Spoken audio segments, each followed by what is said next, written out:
Semoga yang subscribe diberikan rezeki melimpah dari jalan tak terduga. Dan yang like komen, dimudahkan jalannya menuju surga di hari akhir nanti. Siapa yang tak mendengar nama Qorun? Dia adalah seorang sosok kaya raya di zaman Nabi Musa yang namanya melegenda hingga sekarang. Kisahnya diabadikan dalam Al-Quran, bahkan menjadi peribahasa atau ungkapan di masyarakat guna menggambarkan seseorang yang mirip dengan tabiatnya atau menisbatkan harta yang ditemukan terpendam dalam tanah sebagai harta Qorun. Qorun adalah miliarder kaya raya yang hidup sejaman dengan Nabi Musa. Saking kaya rayanya, Qorun setiap kali keluar dari rumahnya, ia didampingi dengan 300 pelayan laki-laki dan 300 pelayan perempuan. Qorun juga dikawal oleh 4.000 pengawal yang diiringi 4.000 binatang ternak ditambah 60 ekor unta yang khusus membawa kunci-kunci gudang penyimpanan harta kekayaannya itu. Itu dilakukan semata-mata sebagai bentuk kesombongan bahwa dialah manusia paling kaya, paling terhormat, dan memiliki pengikut setia. Ia merasa lebih mulia dibandingkan Nabi Musa alaihissalam. Orang-orang tentu saja akan penasaran seberapa banyak harta kekayaan Qorun jika pengawal dan pembawa kunci gudang kekayaannya sebanyak itu. Lalu berapa banyakkah harta yang dimiliki Qorun yang disimpan di dalam gudangnya tersebut? Sebelum saya melanjutkan, dimohon untuk menonton video ini sampai selesai supaya tidak ada kesalahpahaman dalam memahami isi cerita, serta mohon bantu channel ini semakin berkembang dengan cara tekan subscribe dan silakan tinggalkan like serta komen positifnya. Semoga dukungan pemirsa Risalah Kehidupan bernilai pahala dan menjadi wasilah dimudahkannya segala urusan pemirsa sekalian. Pemirsa Risalah Kehidupan, di zaman sekarang banyak orang yang mengistilahkan rezeki yang tak terduga dengan istilah harta Qorun. Lalu dari manakah sumber harta kekayaan Qorun yang sangat luar biasa itu? Serta di manakah Qorun dan hartanya ditenggelamkan? Siapakah Qorun dan bagaimana kisahnya dengan Nabi Musa? Qorun merupakan kaum Nabi Musa alaihissalam. Disebutkan oleh Ibnu Juraij, nama lengkap Qorun adalah Qorun ibnu Yashar, ibnu Qahis, ibnu Lawi, ibnu Yakub. Ia merupakan putra paman atau sepupu Nabi Musa alaihissalam. Pasalnya, Nabi Musa alaihissalam sendiri adalah putra Imran, sedangkan Imran adalah putra Qahis. Dengan kata lain, Qorun masih satu kakek dengan Nabi Musa alaihissalam, yakni kakek Qahis. Ia adalah umat Nabi Musa yang taat. Tidak hanya memiliki banyak harta, Qorun juga termasuk orang yang cerdas dan berilmu. Ia menguasai ilmu duniawi dan ilmu ukhrawi, dan tercatat bahwa Qorun adalah ahli di bidang kimia. Dirinya tercatat sebagai ahli kitab Taurat setelah Nabi Musa. Kepandaian Qorun dalam ilmu agama membuat dirinya sering disebut dengan ilmu nawir, atau orang yang memberi cahaya dan penerangan. Suaranya terkenal merdu dalam membaca kitab Taurat. Selain itu, Qorun juga lihai dalam berbisnis. Ia mengetahui trik investasi yang menguntungkan, serta jalur perdagangan internasional yang strategis di zamannya. Kekayaan Qorun begitu banyak, sebagaimana tercatat dalam surat Al-Qasas ayat 76. Sesungguhnya Qorun termasuk kaum Musa, tetapi dia berlaku aniaya terhadap mereka. Kami menganugerahkan kepadanya perbendaharaan harta yang kunci-kuncinya sungguh berat dipikul oleh sejumlah orang-orang yang kuat.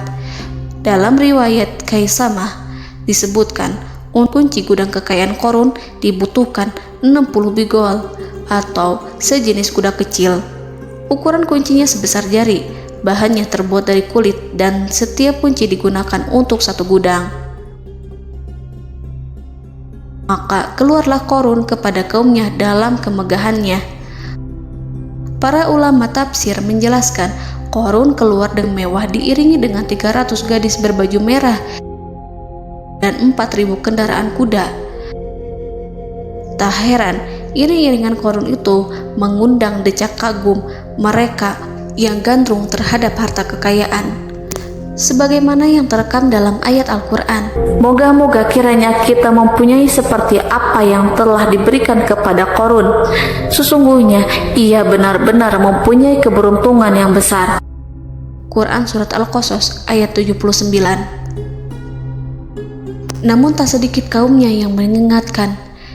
Ingatlah ketika kaumnya berkata kepadanya, janganlah engkau terlalu bangga, sesungguhnya Allah tidak menyukai orang-orang yang terlalu membanggakan diri atau farihin.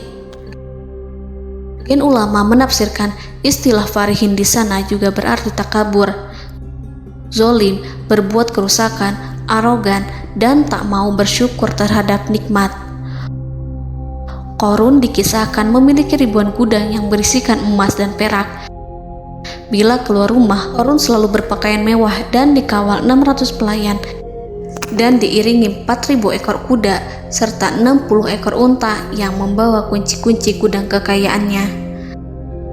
Namun, sayangnya Korun kemudian membangkang pada Nabi Musa dan menjadi pengikut setia Fir'aun. Mengenai dari mana asal-usul kekayaan Korun, ada beberapa riwayat yang memberitahukan tentang asal-usul kekayaan Korun. Sumber pertama menyebutkan bahwa jauh sebelum memiliki kekayaan, Korun hanyalah seorang lelaki miskin yang tidak mampu menafkahi keluarganya. Anaknya sangat banyak. Lalu suatu ketika Korun datang kepada Nabi Musa. Ia meminta Nabi Musa alaihi salam untuk mendoakannya agar Allah memberikan harta benda yang banyak. Korun juga meminta Nabi Musa mengajarinya ilmu kimia dan ilmu-ilmu kehidupan lainnya. Korun dikenal sebagai orang yang soleh dan mengikuti ajaran Ibrahim dengan baik, sehingga tanpa pikir panjang, Nabi Musa alaihi salam menyetujui permintaannya. Allah Subhanahu wa Ta'ala mengabulkan doa Nabi Musa. Korun diberikan kecerdasan luar biasa dan menguasai ilmu yang telah diajarkan kepadanya. Korun menguasai teori dan praktik pembuatan emas permata dan beragam perhiasan mewah lainnya.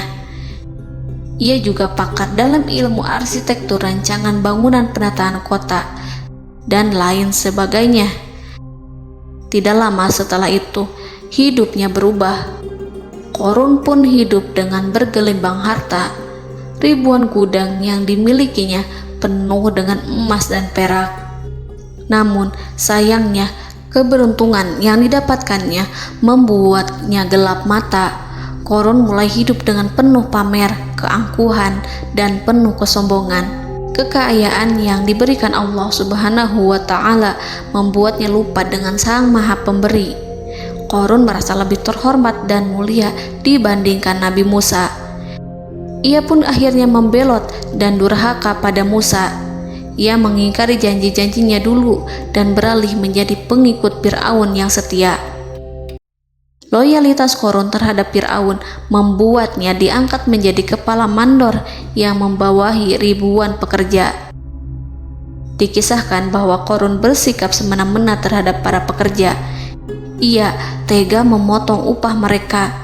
Ia melakukan korupsi demi membangun istana dan kemegahannya sendiri, dan untuk membangun gudang-gudang penyimpanan harta yang telah ia kumpulkan jauh-jauh hari.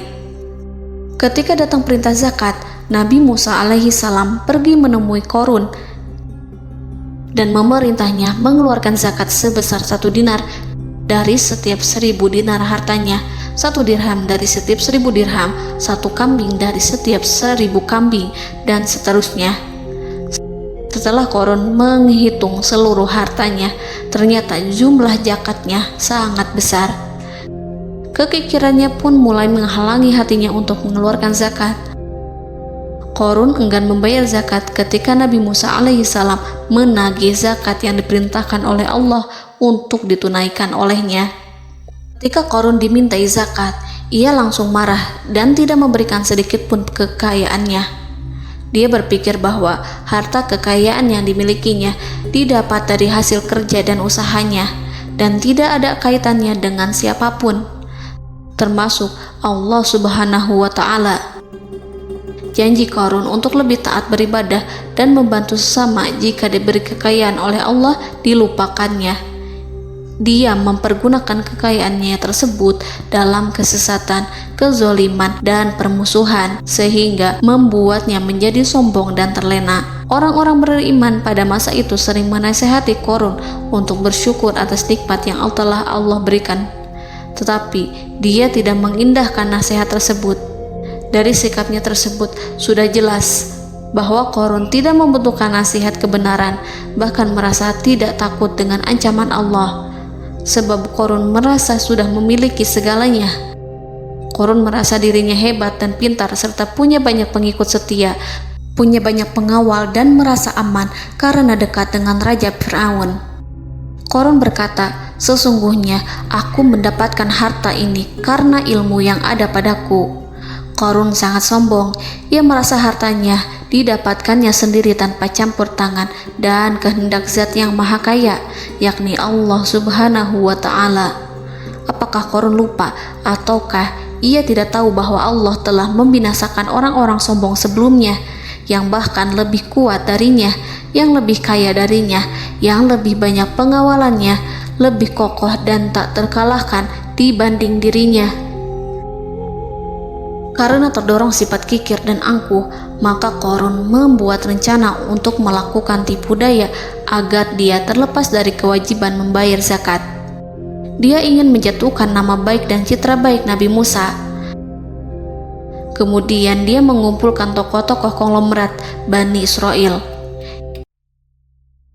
Ia berkata kepada mereka, "Wahai saudara-saudaraku, terhadap apa yang diperintahkan Musa untuk membayar zakat, apakah kalian akan mematuhinya? Sekarang dia hendak mengambil harta yang ada di tangan kalian, maka pikirkanlah suatu cara untuk menghindari perintahnya." Para pembesar-pembesar yang dipanggil kemudian menjawab, "Wahai paduka Qarun, engkau lebih besar daripada kami. Kami akan melakukan apapun yang kau inginkan." Qarun berkata, "Datangkanlah kepadaku wanita cantik. Aku akan memberinya hadiah besar jika ia berhasil menggoda dan memfitnah Musa." Ketika wanita cantik yang diinginkannya datang, Qarun memberikan kepadanya uang muka sebagai jaminan. Ia akan membayarkan seluruh yang dijanjikannya ketika berhasil menjalankan misinya. Bukan hanya itu, Qarun pun berjanji akan menjadikan wanita ini sebagai istrinya. Keesokan harinya, Qarun mengumpulkan Bani Israel. Setelah itu, Qarun menghadap kepada Nabi Musa seraya berkata, "Orang-orang menanti kedatangan Anda, sampaikanlah saran dan nasihat kepada mereka." Nabi Musa kemudian keluar dari rumahnya. Ia mulai menyampaikan nasihat pada umatnya. Di antara nasihatnya, beliau berkata, "Barang siapa yang mencuri, aku akan memotong tangannya. Barang siapa yang memfitnah, aku akan mencambuknya sebanyak 70 kali. Barang siapa yang tidak mempunyai istri dan dia berbuat zina, maka aku akan mencambuknya sebanyak 70 kali. Adapun barang siapa yang memiliki istri dan ia berbuat zina, aku akan rajam dia sampai mati." Qarun kemudian berkata, "Apakah ini juga berlaku untuk Anda jika Anda sendiri yang berbuat zina? Apakah Anda akan menerima hukumannya?" Kemudian Nabi Musa menjawab, "Ya, meskipun saya sendiri yang melakukannya." Maka kemudian Qarun memanggil wanita yang telah dibayarnya. Wanita itu berdiri di depan Nabi Musa dan Bani Israel yang telah berkumpul, mengaku sedang hamil karena berhubungan badan dengan Nabi Musa. Maka marahlah Nabi Musa atas fitnah kejam yang diarahkan kepadanya. Kemudian Nabi Musa melakukan sholat 2 rakaat, lalu mendatangi wanita itu dan menyumpahnya agar mengatakan siapa yang menyuruhnya. Wanita itu menjadi ketakutan. Ia bergemetar di depan Nabi Musa dan mengaku bahwa yang menyuruhnya adalah Qarun. Lalu wanita itu bertaubat dan meminta maaf kepada Nabi Musa. Seketika Nabi Musa bersujud seraya berdoa kepada Allah agar menimpakan azab kepada Qarun. Allah memberi wahyu kepada Musa bahwa bumi telah dijadikan tunduk kepada perintah Nabi Musa. Kemudian Nabi Musa berkata kepada bumi, "Wahai bumi, telanlah Qarun beserta kekayaannya, habiskanlah semua." Kala itu Allah menurunkan wahyu kepada Musa alaihissalam untuk memerintah bumi apapun yang diinginkannya. Begitu Nabi Musa alaihissalam datang dengan wajah sangat marah, barulah Qarun merajuk, "Wahai Musa, sayangilah aku." Sementara Nabi Musa alaihissalam tak bergeming. Beliau lantas berkata pada bumi, "Wahai bumi, ambillah mereka." Seketika rumah Qarun mulai bergetar. Qarun dan antek-anteknya mulai dibenamkan hingga bagian lututnya. Rumahnya ikut turun sedalam lutut. Qarun kembali merajuk, "Sayangilah aku Musa." Rumahnya kembali berguncang. Kini Qarun dan kawan-kawannya kembali terbenam hingga pusar. Demikian pula rumahnya. Qarun terus merajuk, "Wahai Musa, sayangilah aku." Sementara Nabi Musa alaihissalam kembali meminta bumi, "Wahai bumi, ambillah mereka." Rumah Qarun berguncang lagi, sementara Qarun dan kawan-kawannya terus terbenam hingga bagian tenggorokannya. Demikian pula rumahnya. Qarun lagi-lagi menjerit, "Wahai Musa, sayangilah aku." Namun Nabi Musa alaihissalam tak bergeming. Beliau terus meminta bumi menelannya, hingga akhirnya Qarun dan kawan-kawannya hilang seluruhnya ditelan bumi. Tak lama setelah itu Allah berkata, "Wahai Musa, apa yang membuatmu bersikap demikian? Padahal demi kemuliaanku, andai dia Qarun berdoa kepadaku, niscaya aku akan rahmati. Maka kami benamkan dia beserta rumahnya ke dalam bumi, maka tidak ada baginya satu golongan pun yang akan menolongnya selain Allah. Dan dia tidak termasuk orang-orang yang dapat membela diri." Quran Surat Al-Qasas ayat 81. Lalu di manakah lokasi ditenggelamkannya Qarun beserta harta bendanya? Konon berdasarkan kepercayaan beberapa masyarakat setempat, Qarun ditenggelamkan di sekitar sungai atau danau Moris yang terkenal di kota Payom, negara Mesir. Qarun konon mendirikan istana dan di tempat itu pula ia ditenggelamkan. Dahulu, Qarun berkeinginan membangun sebuah istana, namun tidak diizinkan oleh Fir'aun jika istana itu dibangun di samping istana Fir'aun. Terlebih, Qarun juga tidak ingin membangun istana di tengah pemukiman Bani Israel yang terletak di tanah Jasan. Fir'aun pun memberikan tanah di wilayah Fayom. Kemudian di tepi sungai Payom inilah Qarun membangun istananya yang megah, dan di dalamnya ia membangun Al-Khunuj, gudang penyimpanan harta berisi emas dan perak. Salah satu bukti arkeologis yang dapat dijumpai di lokasi tersebut adalah runtuhan bangunan yang diduga sebagai tempat tinggal Qarun yang berjarak sekitar 2 km dari Danau Qarun. Menurut beberapa sumber, bangunan yang masih berdiri kokoh tersebut adalah benteng yang dibangun oleh Qarun. Namun ada juga yang mengatakan bahwa bangunan tersebut adalah tempat tinggalnya. Wallahu a'lam. Semoga kita semua dijadikan orang yang Allah mampukan menjadi orang kaya namun tidak seperti Qarun,